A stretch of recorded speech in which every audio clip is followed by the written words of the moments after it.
ပေမှာမိုးချင်းတန်တွေကြားတိုင်းကျွန်တော်မိလာပိုက်ကိုတခါတည်းထုလိုက်တယ်။ဘာလို့လဲဆိုတော့အဲ့ဒါကကျွန်တော်ထွက်လာတဲ့စူညံတန်ကိုဖုံးကွယ်ဖို့တခုတည်းသောနီလန်းထစ်လို့အပေါ်ကကင်းသမားတွေမကြားနိုင်လို့ပါ။အဲ့ဒီထူထဲတဲ့ပိုက်က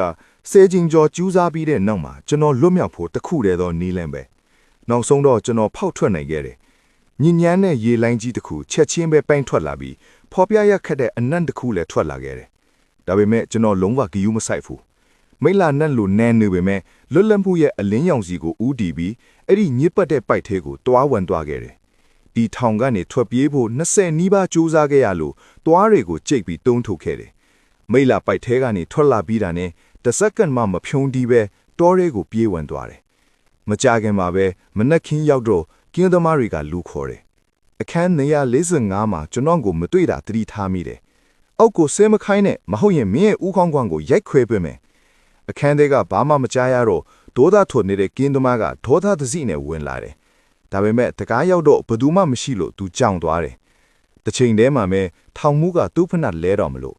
ကျဲလောင်တဲ့အချက်ဘေးထန်ကြားတော့တခုခုမှားနေပြီဆိုတာချက်ချင်းသိလိုက်ပြီးအခန်းတကားစီအပြေးသွားလိုက်တယ်။သူဒီမှာမရှိတာကိုဘာကိုဆိုလိုတာလဲ။ပြီးတော့သူ့လူတွေကိုအော်ဟစ်လိုက်တယ်။မင်းညကလူရဲတော်တုံးကသူဘလို့ဒီမှာရှိနေခဲ့တာလဲ။အခုတော့သူပျောက်သွားပြီလား။ပြီးတော့ကျွန်တော်ရဲ့အကောင်းဆုံးတငယ်ချင်း Red လို့ခေါ်တဲ့အချင်းသားကိုခေါ်လာဖို့အမိန့်ပေးလိုက်တယ်။ထောင်မှုကငါတို့ကအမြဲတမ်းအတူတူပိတ်ပိနေတယ်လို့ထင်နေတာ။ဒါကြောင့်ငါထွက်သွားခင် Red ကိုတခုခုပြောပြရမယ်။ဒီစကားကိုကြားတော့ထောင်မှုကပိုဒေါသထွက်သွားတယ်။ဒီထောင်ရဲ့သမိုင်းတစ်လျှောက်လုံးမှာဒီလိုအဖြစ်အပျက်မျိုးဘယ်တော့မှမဖြစ်ဘူး။ဒေါသသတိနဲ့ကြောက်ခဲတစ်လုံးကိုကောက်ယူပြီးနញ្ញံပေါ်ကပိုစတာကိုပြစ်ပေါက်လိုက်တယ်။ဒါပေမဲ့သူနားကပ်လာတဲ့အခါထူးဆန်းတဲ့ပဲ့တင်တန်းတစ်ခုပြန်ကြားလိုက်ရတယ်။ကြောက်ခဲကပိုစတာကိုဖောက်ပြီးနញ្ញံမှာအပေါက်ငယ်လေးတစ်ခုဖောက်လိုက်တယ်။တခုခုမှားနေပြီဆိုတာသူချက်ချင်းသိလိုက်တယ်။သူ့လက်ကိုထိုးပြီးတကားကိုဆွဲဖွင့်လိုက်တယ်။အဲ့ဒီနောက်မှာထောင်အပြင်ဘက်ကိုတဲရဲသွားတဲ့အောက်ကြီးတစ်ခုရှိတယ်